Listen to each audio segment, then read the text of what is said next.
Welcome back to the Marathon series in depth. In this mission we continue with assisting the Bobs and Durandal with capturing the new command center. Of course, with these Bobs we have to do everything ourselves. This level was made by Greg Kirkpatrick and polished up by Jason Jones. Here is what Jason had to say about it. Greg did the geometry on this level, so he deserves most of the credit here, but he handed it over to me to do the monsters and polish it off. The level name, We're Everywhere, is a reference to the number of Bobs in this level. They are everywhere. It is obviously a play on the Bungie phrase, they're everywhere, which is one of the in-game Bob's quotes. Along with the Bobs in-game, the map has some writing on it that reads, "Hey, you, the Bob carrying my second pistol, let's go." Personally, sometimes I am tempted to kill my fellow Bob so that I can pick up his ammo or weapon. Somehow I refrain from this temptation, however. Speaking of Bobs, let's go in a tangent and look at several of the Bungie staff answers to a question about the Bobs. What possessed you to arm the Bobs in Durandal? Robert McLeese said, "We didn't arm them. They felt the need to protect themselves and purchased their own weapons and waited the 5 days like good citizens." Alex Ropian responded, "This is a completely natural idea. No possession was necessary." Doug Zartman replied, "They were getting massacred.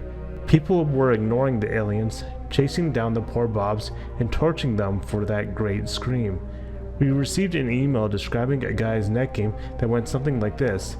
I was playing a 2-person net game, ran around a corner, and saw my friend had cornered a Bob and was methodically punching him to death. He saw me on the motion sensor, turned and said over the mic, 'This is between him and me.' But it wasn't all out of pity. Arming the Bobs required the player to be more careful, follow Bobs to be a real and dynamic element in the game instead of basically a moving obstacle." Well, that is certainly some entertaining answers from Bungie. It really shows you how much fun Bungie staff was having making Marathon 2. In fact, the Marathon scrapbook talks a short bit about how Doug Zartman supplied the new vocals for the Bobs in Marathon 2. Some of the recorded lines that didn't end up being included: "Hit the deck," "Had enough, tough guy," "It's Miller time," and "Pull my finger." There are also several other Bob sounds that are listed as being in the Marathon 2 preview that didn't end up in the final game, and these are recorded in the Marathon story page under Sounds. Take a look at these two sources to learn more. We're Everywhere is also the first level in Marathon 2 that features the Hunter. The art for the Hunter between the two games is a bit similar, but the new Hunters have a taller and leaner look. You can no longer see the Force 3 red eyes on the Hunter that you could see in the first Marathon game. As we will soon learn in a terminal from Durandal, the Hunters in the Marathon sequels are now weak to the plasma pistol. This wasn't the case in the first Marathon game. Going a little off down a tangent, in the first Marathon game on G4 Sunbathing, I talked about how the Hunters are really just four in some kind of special armor and that they are elite soldiers. There has been discussion in the Marathon community in the past about whether these are really just machines or even another species besides the four. My personal opinion is that these are four in some kind of power armor. I want to explain my position, as I think the game is even clearer about this than some of the most dedicated players realize.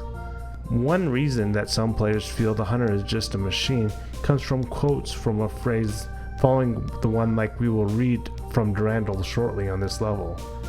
"Have you tried your new fusion gun against the armored 4 Hunters yet? My Spit rebuilt it with the sole purpose of short-circuiting 4 built machinery."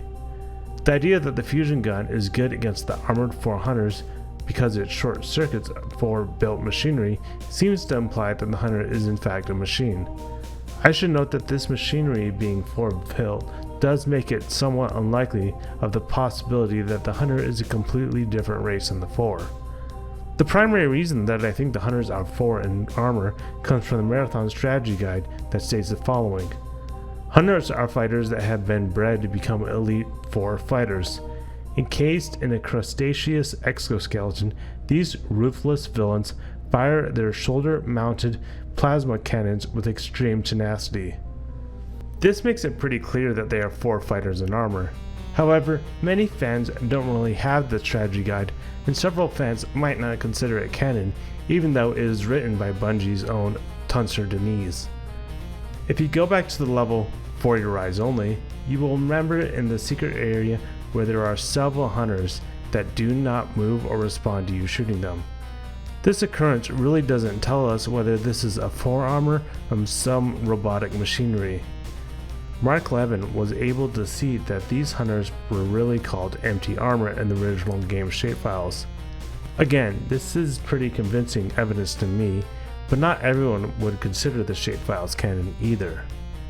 In the first Marathon game, the hunters bleed yellow just like the 4 fighters. In the Marathon sequels, however, they changed the hunters to bleeding yellowish green or blue goo depending on whether you are talking about a minor or major. I guess maybe they were just trying to make them a bit more machinery-like in the sequels. As I mentioned before, you can clearly see the 3 red eyes on the hunter in the first Marathon game, which is much like the 4 as we know. The strange thing about these eyes is that they don't have the same orientation as the first game's shapefiles for the 4 fighters, which is strange, but it does match the orientation for the eyes in the sequels. If you still aren't convinced, the terminal on Slings and Arrows of Outrageous Fortune states the following in reference to the fusion pistol. You will need it when you begin fighting the armored 4 hunters. Notice that it says 4 hunters and not the Force hunters. It makes it seem like the hunters are 4, as it's not possessive. All of these are the most convincing arguments I can think of.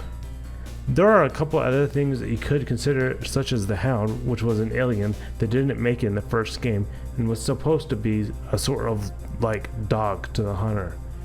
In this case, it would be a bit strange if a machinery had a dog, but who knows?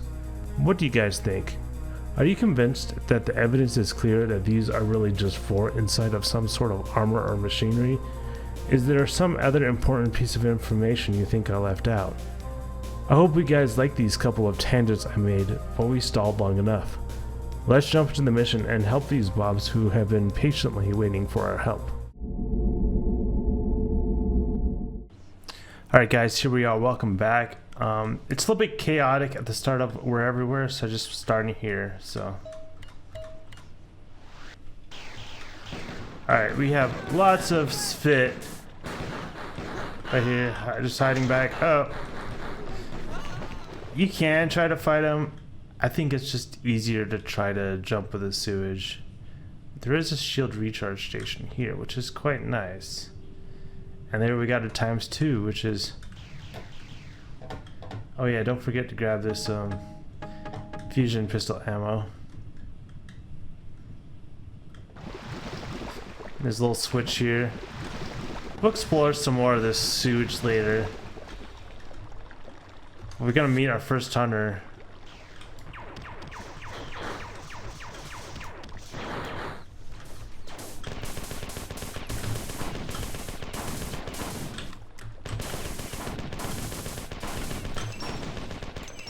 We can't really dodge these, so we're just gonna go back in the sewage and heal up. That little hallway is a little tricky, but as you see, I can like eat enough bullets that it's not that big of a deal.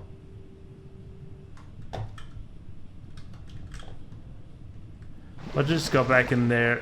I'm sure this fit will be waiting for us again, but perhaps we can get out of this hallway and dodge around a little bit.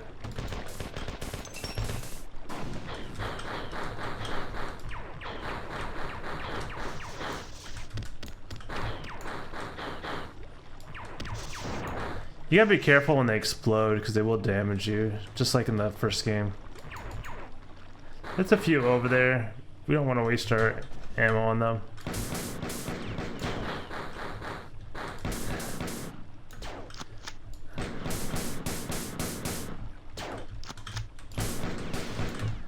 You could use your magnums to try to take them out. I don't know, but they tend to try to run around behind the pillars. It's kind of like a waste.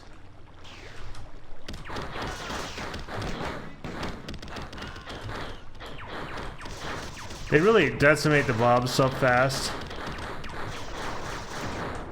Okay, this thing lowers this bridge here, which gets us to the other side.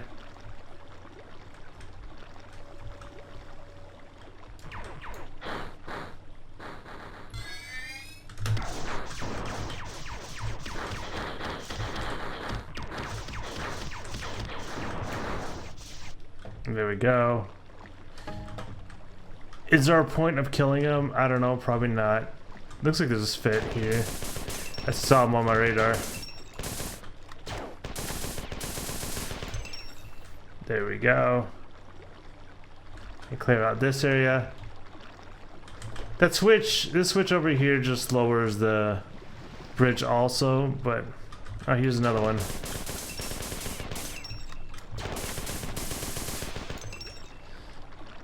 There we go.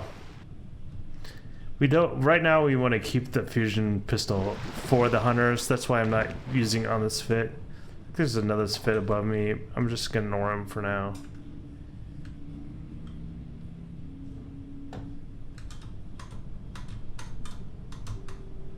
I don't know why. I was like too far away for it to recharge or something. Alright, here we go. Back up in there.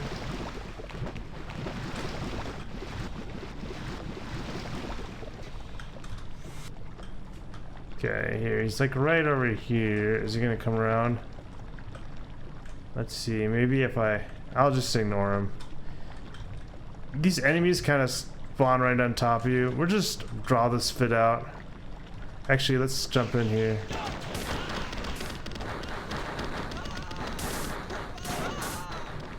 By running around like that, you kind of cause the hunters to attack this fit, which is quite nice. You know, so that kind of saved us a lot of ammo, and you know what? I didn't get touched either, which is quite surprising. And here's a pattern buffer. So yeah, we're doing quite well.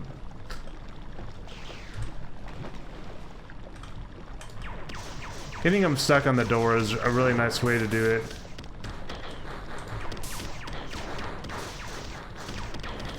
You see how fast that fit dies compared to the hunter?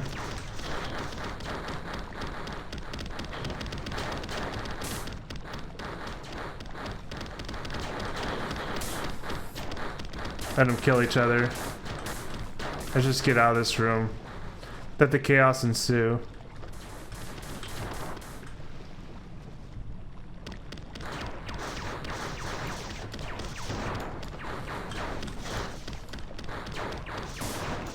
Okay, we took quite a few hits there, but we did open up this room, which gives us access to an oxygen recharge. So that's quite nice. So I suppose we should just go back and heal real quick, huh?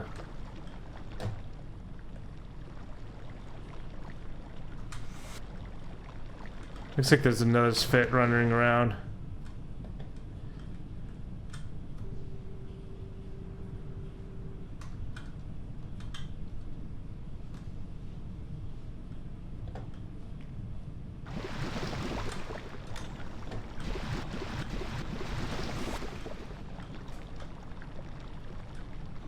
Oh well, he doesn't seem like he seems to have trouble finding us, so we'll just go save it again real quick.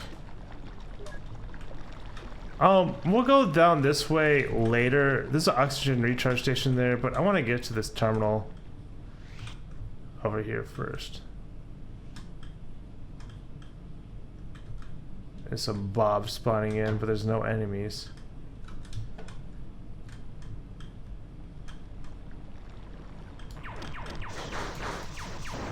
Oh, you know what? That's probably the guy who I was mistaking him as a spit.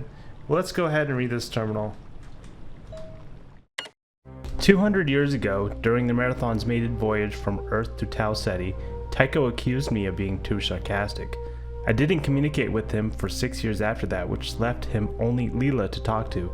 I think he still holds the grudge. You don't think I'm sarcastic, do you? Never mind. Speaking of Tycho, I have detected his presence in the Forenet. Assume he is using the Force faster than light communication technology to enter the net remotely from a nearby system. His appearance can only foreshadow the arrival of 4 reinforcements. The 4 have almost been exterminated here, but I need you to open a pair of huge external doors so that we can land heavy machinery by shuttle. Have you tried your new fusion gun against the armored 4 hunters yet? My Svit rebuilt it with the sole purpose of short-circuiting 4-built machinery. Return here when you have opened the doors. At the start of the terminal, Durandal tells us that the Marathon left Earth for Tau Ceti 200 years ago. According to the Lost Network package, the Marathon was launched in 2472 and arrived at Tau Ceti in 2787. The Lost Network packets tell us that the Four launched their attack on Tau Ceti in 2794, and adding 17 years based on the Marathon's final screen, we can assume that the events in Marathon 2 take place in the year 2811. Taking off the 200 years to get to the event Durandal is describing, we get around the year 2611. This will be about 139 years after the Marathon was launched and roughly 176 years before arriving at Tau Ceti. These events are about halfway through the Marathon's voyage from Earth to Tau Ceti. It is quite hilarious that Durandal stopped talking to Tycho for 7 years because he called him sarcastic. I didn't realize that Durandal had soft skin. More likely, he just did it because he was trying to have some fun and be ridiculous like usual. Durandal says that he has confirmed Tycho's presence on the 4net. He has suspected his presence all the way back on the Slings and Arrow of Outrageous Fortune, and even got a message from him on What About Bob. But his presence on Low One had not been confirmed until now. It seems that Tycho entered the 4net using the faster-than-light communication technology, which would probably mean that Durandal had to load his AI files into the 4net. Durandal tells us that this means there will be 4 reinforcements soon. We should act quickly to get what we came to Low One for. Durandal tells us that the 4 were almost exterminated, so perhaps the Bobs did a better job than we thought. Either way, there are a lot of enemies on this level, so this place must have been packed at one point. Anyways, we need to open the external doors to allow heavy machinery to land by shuttle. I would assume that this is so the Bobs can bring in their equipment to set up base here. There is an image of the switch and the large doors that we need to open. Durandal tells us that the fusion gun is good against the hunters, but I already mentioned that before. I suppose a lot of first-time players who read this terminal would be grateful for this information. We'll go ahead and go this way and go do the mission, I suppose. There's really multiple ways you could go. I'm just kind of looking at all the map. It's kind of cool they can kind of see down the...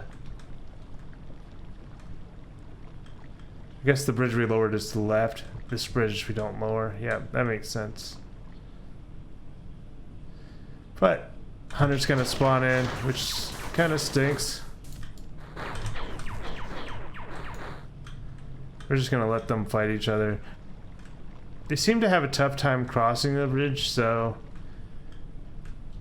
I don't know. There's something going on here that doesn't let them pass the.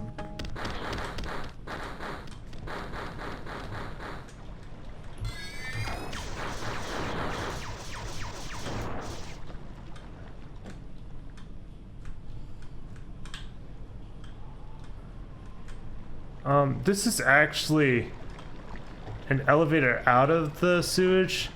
I'll show you that later in a little bit. I think it makes sense as long as I don't lose too much health. You'll see what I mean. Let's explore. This is just a dead end. You would think there's a secret here, but it's nothing. I guess it's just a light. I like the light effects. Reminds me of Arrival.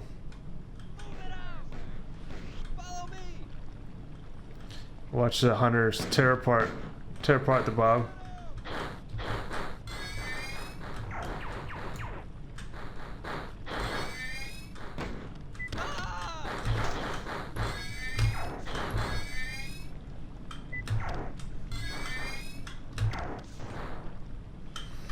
Using that charge there is quite effective. So you see, these are the hangar bay doors. They're closed. When you hit the switch, you know, which starts opening one side. There's another switch over there that opens this side. Oh, we can just break this panel. And that opens them all up. No.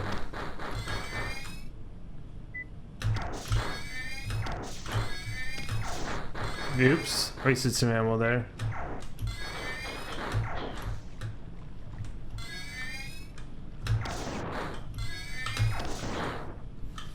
Okay, got those guys. There might be a couple more that spawn over here. I guess not. There's actually a terminal here. Let's read this one. Readdress instant. I was left behind. Our paths converge. our fates are shared. Chance tears and bends. Exception, fail.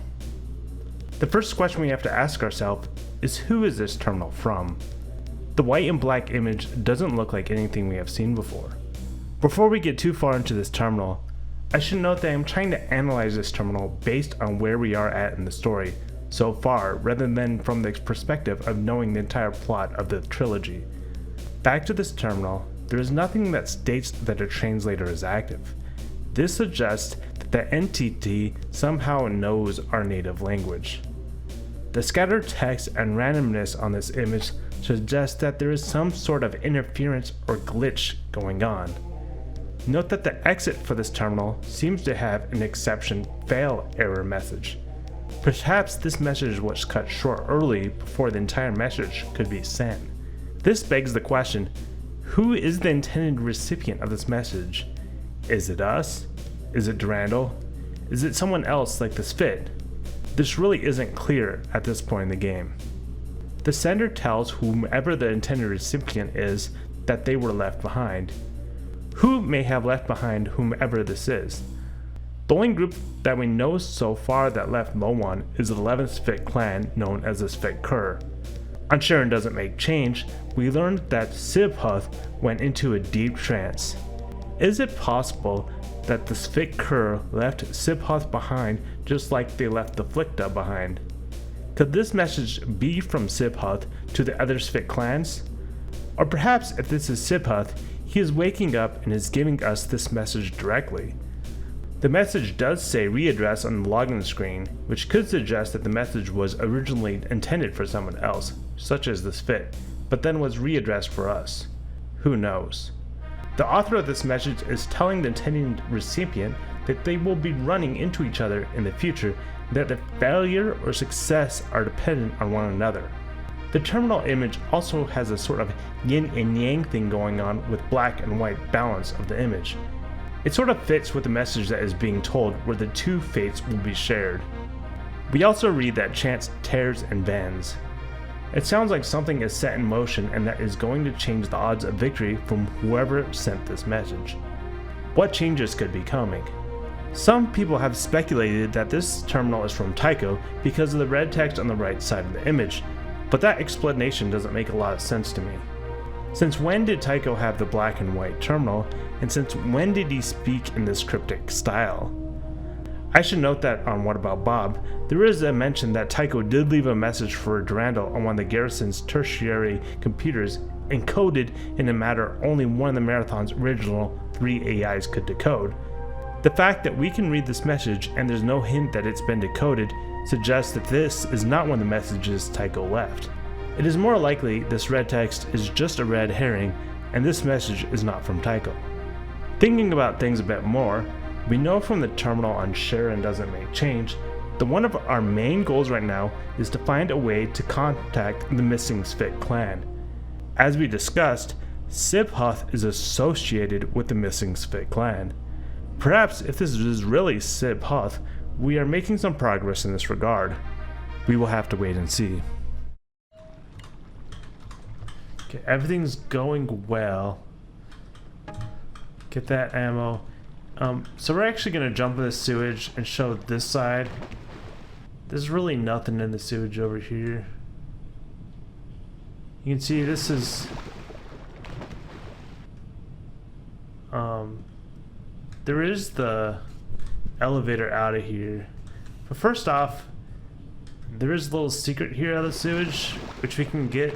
You see that shotgun ammo? We can get there by just using some simple grenade hopping.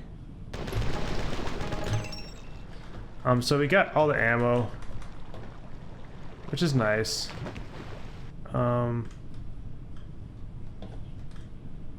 If we take this over here, wait, where am I? Oh, it's up high. There's a little elevator you can take up into the garrison from the sewage here. And this kind of goes where I was before, if you remember that. And this was the high passageway we took across. And also, this sewage leads back to the start of the level, which is through this maze of columns. There it is. That's the platform we kind of start on with all this fit shooting up at us. Anyways, I went this way so I could get this, well, apparently to get that ammo, but mostly because I wanted to get this shield recharge station and save up before we explore the rest of the level that we missed, which isn't much. We mostly did everything.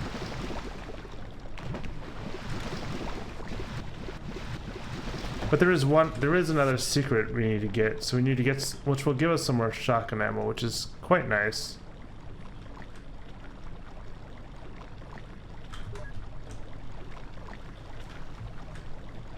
We don't need oxygen right now, so we haven't gone down here yet.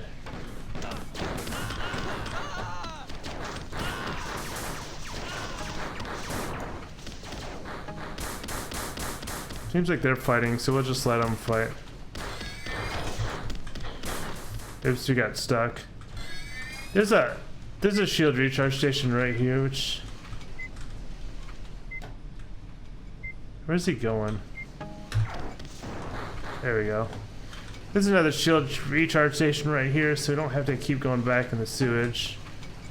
But we actually need to go in the sewage one more time.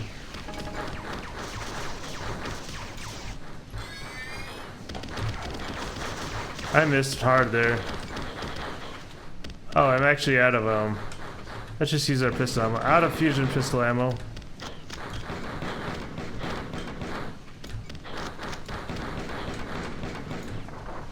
Which actually isn't good because I do need it. But there's some in these rooms.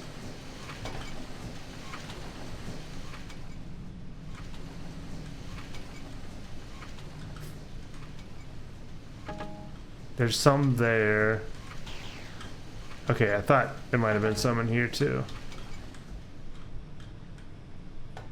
This actually takes us to a secret area.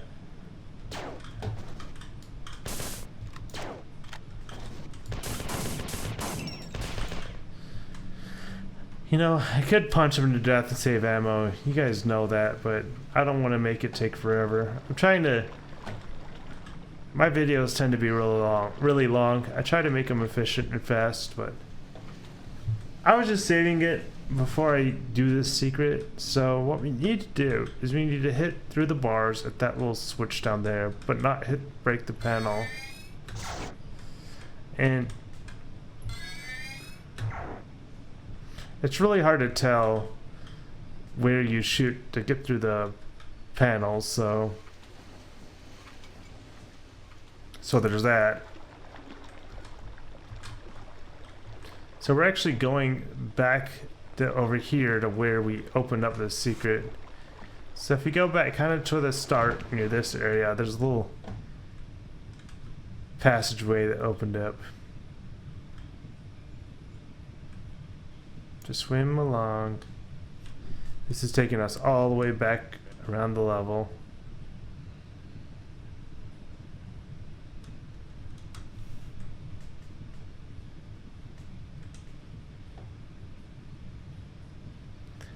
Quite a way without oxygen.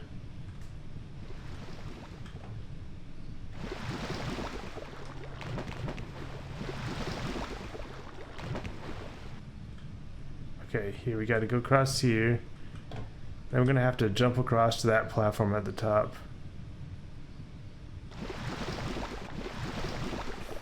Well, I think I'm just gonna...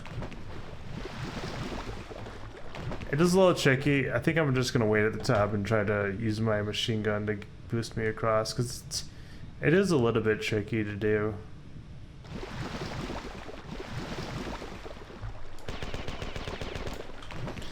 You know what?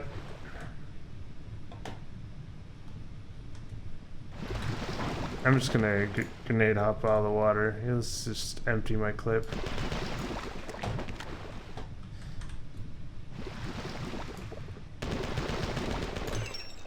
It's a little bit tricky to jump across there. I don't know why they made it so hard. So now we need to hit one of these two switches. Either one, doesn't matter. You need to be careful to not break those.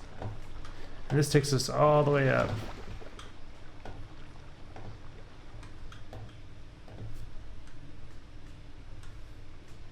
Up to here, and we can see the sky in all its glory, and grab some ammo. There's a lot of shotgun shells in here.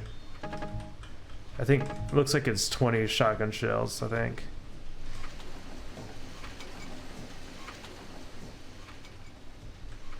Anyways, let's go heal up. Well, that's pretty much the level, so we're just gonna heal up, get our oxygen meter filled, save it, and then go read the final terminal and move on to the next level.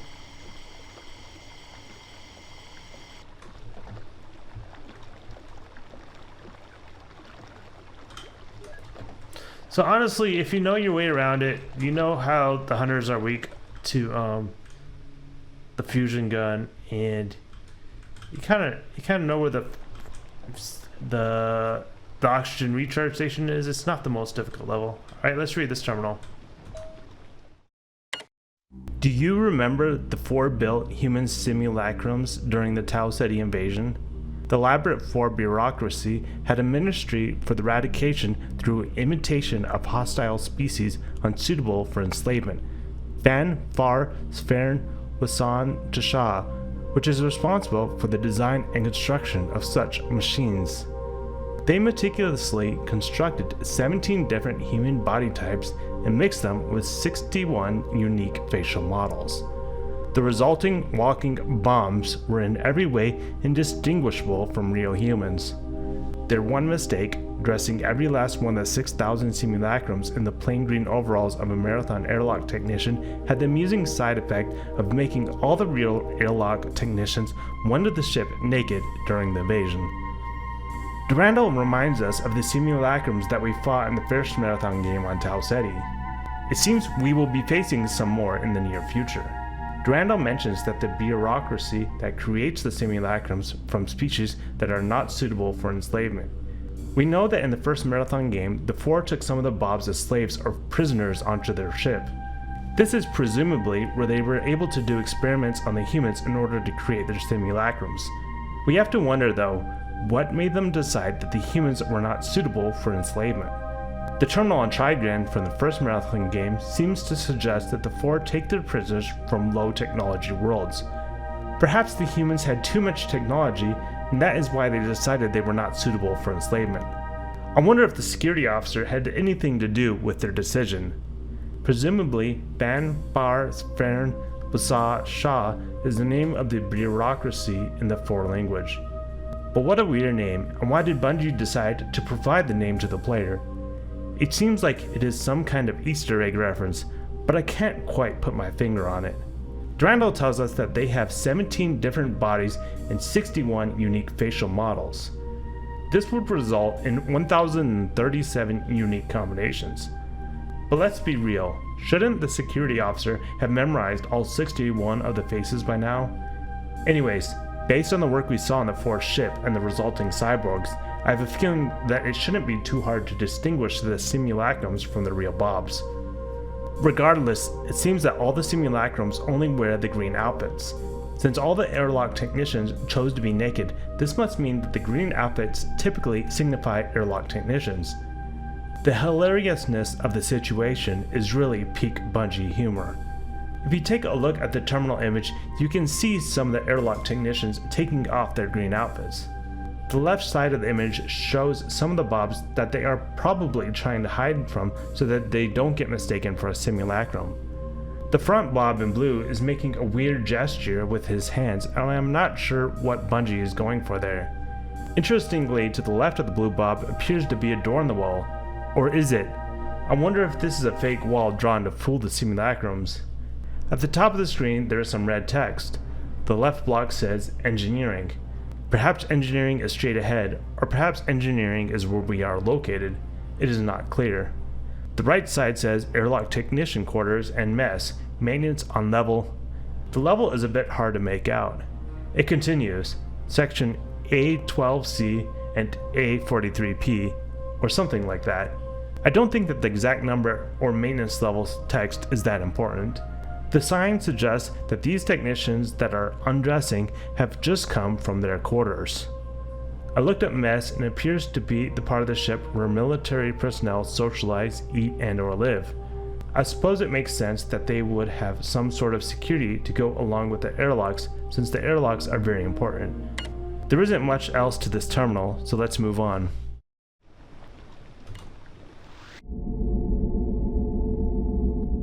Looking back at this level, the first thing I have to mention is with the shuttle bay doors. Where exactly are the shuttles supposed to land? In the sewage? Are they supposed to park in mid-air? Who knows? What do you guys think? We already discussed the writing on the map, so I won't talk about that anymore. At the start of the level, you can either go to the left or to the right. Going to the right in the sewage lets you ride up an elevator that takes you near the shuttle bay doors. Going to the left takes you to a shield recharge station in the sewage and a switch that opens upstairs into the garrison. Typically, I would recommend going to the left because it gives you access to recharging your shields and the oxygen meter much earlier. I should note that the stairs that lead out of the sewage near this shield recharge station that is in the sewage suggest that this level may have been made before the ability to swim uppers was implemented in the game. You can get all the way up to the switch that activates the stairs out of the sewage without swimming at all. One item of interest is a bridge near the start of the level that lowers when you hit a switch on either side of it. The bridge doesn't really go anywhere besides killing a few hunters. You will probably never hit the switch on the opposite side to lower the bridge because you have to either grenade hop out of the water or use some other trick in order to get to it. Note that you can't raise the bridge once you lowered it. One interesting thing is that there are some lights on the ceiling before you lower the bridge, and they get swallowed up once the bridge is lowered. Perhaps this was an oversight by Bungie. To open the doors to allow the Bob shuttles to enter the garrison, you can either hit both switches or just break the panel next to the first switch. It doesn't matter which option you choose, as they both function the same. I showed off the two secrets on the map, however, I want to briefly cover them again. The first one on the left side of the map, where you have to jump out of the water, is fairly self-explanatory. That secret is to the right from your starting location. This secret just has some shotgun ammo in it. I should note that you can also get to this area by absorbing a hit from the spit if you are so inclined. The second secret is a bit more complicated to access. Near the bottom right corner of the map is a small window where you can see the secret area. In this room, you can see two switches up high and a one switch down low at the sewage level. To start the secret, you need to activate the bottom switch with one of your guns. Shooting through the bar in the window is a bit tricky, so I'd recommend using your plasma pistol to avoid a grenade blowing up in your face. You need to be careful not to hit the breakable panel on the left of the switch because it will render the switch useless. You will notice that the breakable panel looks broken from the get-go and will magically repair itself when you hit the switch. This can be a bit confusing because you can break the breakable panel, but there is no indication that it is broken except that you can no longer activate the switch. Even after you activate the switch and it looks like the panel is unbroken, you can no longer make the panel look broken. How confusing. The confusion can be annoying for new players trying to discover this secret when you add on the fact that half the time you try to shoot through the bars in the window, you end up hitting the bars. Such a waste of ammo. Anyways, after you activate the switch, go back to the area with the switch that raises the stairs out of the sewage, and there is a secret passage that opens up. This takes you to the room through the window. You can find that the first switch you hit now raises and lowers a platform. While the platform is at its height, you need to jump across to the other platform in the room. From here, you need to shoot one of the two switches up high. Again, be careful not to break the panels next to the switches or else it will render the both switches useless. After activating the switch, the platform will rise up, leading you to some shotgun and assault rifle ammo. This secret can be a little bit confusing to access, so I wanted to explain it in detail. I should note that in the hallway to the secret area, there is a spot you can rise up out of the sewage, which makes me think that earlier in the game's design, you would have been able to rise out of the sewage to breathe rather than using the oxygen recharge stations, but I really don't know if this is the case or not. This level does contain a couple of differences in the Windows 95 version. At the very start of the level, you will notice some changes on the right wall from your starting view. This is the wall above the bridge that lowers when you hit the switch. A set of curving stairs out of the sewage onto the side you normally can't get to without grenade hopping or lowering the passage was added. This gives a new and interesting way to enter the garrison. Before we end the video, let's talk a little bit about the original level notes for Marathon 2. The level notes for We're Everywhere shows a much different level that has Angry Bobs, whatever that means, along with an explicit second pistol. Based on level notes, it's clear original goal was going to be repairing the 4 network, since Durandal, being an AI, prevents him from soldering a loose connection. We originally also going to be told about getting the fusion pistol on the next level, since it is the best vacuum weapon and there were going to be vacuum levels coming up. My guess is they reduced the number of vacuum levels because, quite frankly, vacuum levels are not very fun. The notes also mentioned the vacuum levels would be deeper in the Spit Citadel. In the game, we haven't even reached the Citadel yet, so that is a pretty big difference. According to the original level notes, the next level with this fusion pistol was originally going to be Come and Take Your Medicine. The first terminal message in these notes has the part where Durandal says he stopped Tycho because he called him sarcastic. We read about this in this very level, We're Everywhere. The part of this terminal where Durandal says he detected Tycho on the 4 network is also on the same terminal in this level. The rest of the terminal is a bit different in the original notes. Durandal was going to ask us to disable 2 uplink chips that allowed Tycho to enter the Spit net. He would do this by teleporting us devices to install. This would have completely changed the goal of the mission. However, perhaps it does explain why there are 2 switches in order to open the shuttle bay doors. The second message in the original level notes for Come and Take Your Medicine appears to tell us that there are more uplink chips than the originally described 2. We would have found them as Durandal didn't have the map for this location. The third message from Durandal would have explained that a 4th fleet to invade Sol has already gathered and Durandal is helping the humans too. Some of this message appears to have ended up in the terminal on the Slings and Arrows of Outrageous Fortune. As we can tell from this, the terminal messages and the story for Marathon 2 changed quite a bit from the original level notes. There are so many changes that it takes quite a while to really dig through and understand them all. Well, that's it for this video. The next level, Ex Cathedra, is one of the few levels made by Doug Zarman and also begins a new chapter titled Garrison. Perhaps the Bobs will finally get their headquarters set up on the planet of Lowan. See you all then.